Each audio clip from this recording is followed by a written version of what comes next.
धन्यवाद रविकांत। तो श्रोताओं, आज के मुख्य समाचारों में रिश्तों को नई ऊर्जा देने आज भारत आ रहे हैं रूस के राष्ट्रपति पुतिन। दोनों देशों के बीच आज पहली 2+2 वार्ता होगी। भारत रूस का ये 21वां सम्मेलन होगा जिसमें भारत और रूस के विदेश और रक्षा मंत्री भी शामिल होंगे। दोनों देशों के बीच AK-203 राइफलों के भारत में निर्माण के साथ 5 अहम क्षेत्रों में कई समझौतों पर हस्ताक्षर किए जाएंगे।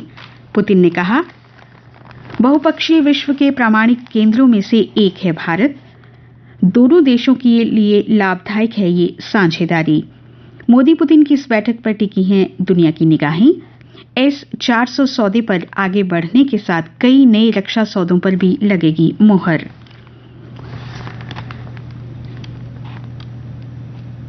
अमित शाह बोले, हमारी सीमा और जवानों को अब कोई कम नहीं आंकता।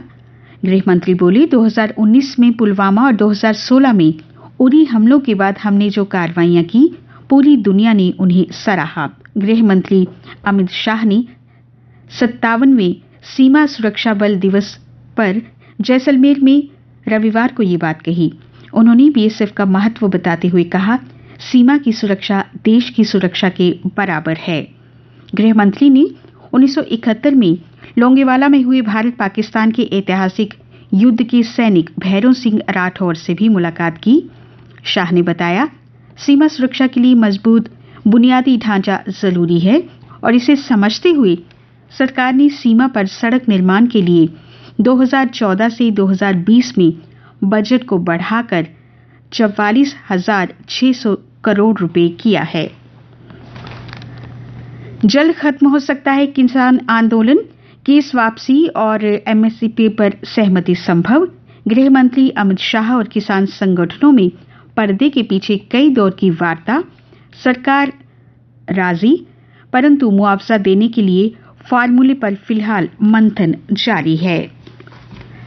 कई समाचार पत्रों का पहला बड़ा समाचार है, नागालैंड में उग्रवादी समाज सुरक्षा बलों ने की फायरिंग, 6 मजदूरों समेत 14 नागरिकों की हुई मौत। नागालैंड के मुख्यमंत्री नेफ्यू रियो ने इस घटना की निंदा की।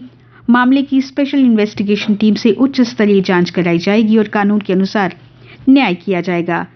गृह मंत्री अमित शाह ने कहा, शोक संतप्त परिवारों को न्याय सुनिश्चित कराने के लिए सिट की गहन जांच कराई जाएगी। पिछले कल उपराज्यपाल ने SKIMS के 39वें समारोह को संबोधित करते हुए कहा, हेल्थ सेक्टर में जम्मू कश्मीर का बजट देश में सबसे ज्यादा, एक साल में किए 881 करोड़ रुपए के 94 हेल्थ प्रोजेक्ट पूरे। प्रशासन का प्रयास है सभी को बेहतर स्वास्थ्य सुविधाएं मिले, विशेषकर दूर दराज इलाकों के लोगों को बेहतर सुविधाएं मिले। जम्मू कश्मीर में अब 3 मामले मिलने पर पूरा मोहल्ला बनेगा माइक्रो कंटेनमेंट जोन। स्वास्थ्य आपदा प्रबंधन विभाग ओमिक्रॉन पर करेंगे जागरूक।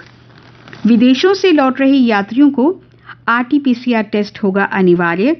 संक्रमित यात्री DRDO अस्पताल जम्मू में होंगे भर्ती। 25% लोगों की क्षमता के साथ ही खुलेंगे बैंक्वेट हॉल। लद्दाख में हुए 1,900 टेस्ट, 14 संक्रमित।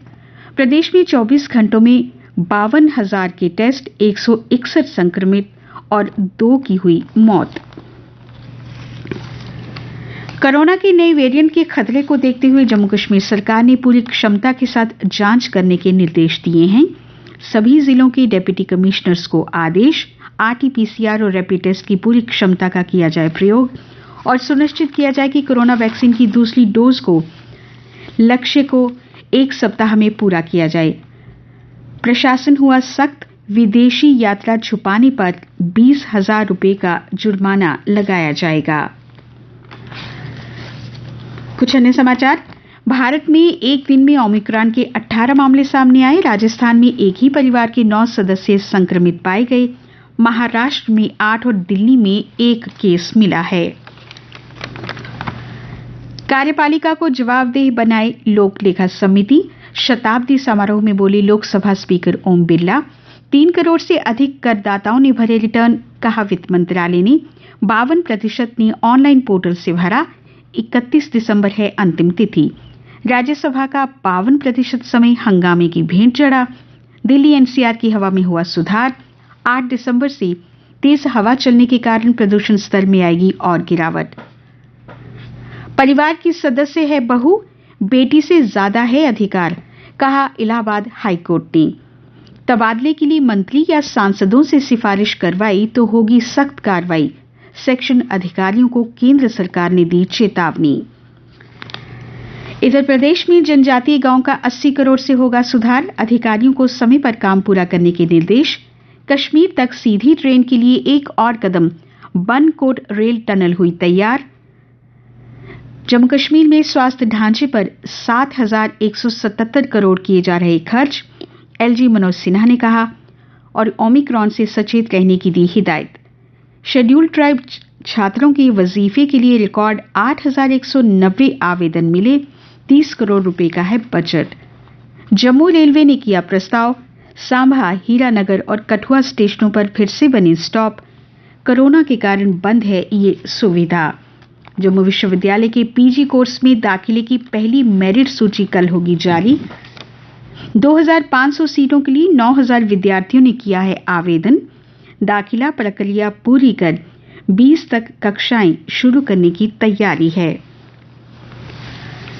खेल समाचारों की ओर चलें तो मुंबई टेस्ट में भारत सीरीज जीत से 5 विकेट है दूर।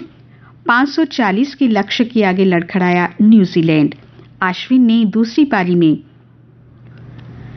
टेलर का विकेट लेकर न्यूजीलैंड के रिचर्ड हेडली के रिकॉर्ड की बराबरी की। 17 पारियों में 65 विकेट ली हैं। 16 साल बाद अर्जेंटीना बना जूनियर हॉकी विश्व कप चैंपियन। जर्मनी को फाइनल में 4-2 से हराया। भारतीय महिला हॉकी टीम ने एशियाई चैंपियंस ट्रॉफी में थाईलैंड को 13-0 से दी करारी शिकस्त। विश्व टेनिस टूर चैंपियनशिप में पीवी सिंधु ने जीता रजत पदक। दक्षिण कोरिया की आन सियोंग ने जीता स्वर्ण। डेविस कप फुटबॉल में रूस जर्मनी को 2-1 से हराकर फाइनल में पहुंचा। मौसम, कश्मीर में गुलमर्ग और सोनामर्ग में हुई बर्फबारी। जम्मू संभाग के कई इलाकों में बारिश के साथ गिरे ओले। बर्फबारी से श्रीनगर लेह हाईवे जोजिला टनल के पास हुआ बंद। घाटी में बढ़ी शीतलहर। मौसम विज्ञान केंद्र श्रीनगर के अनुसार आज मौसम साफ रहेगा और आगामी दिनों में भी मौसम साफ रहने के ही आसार हैं।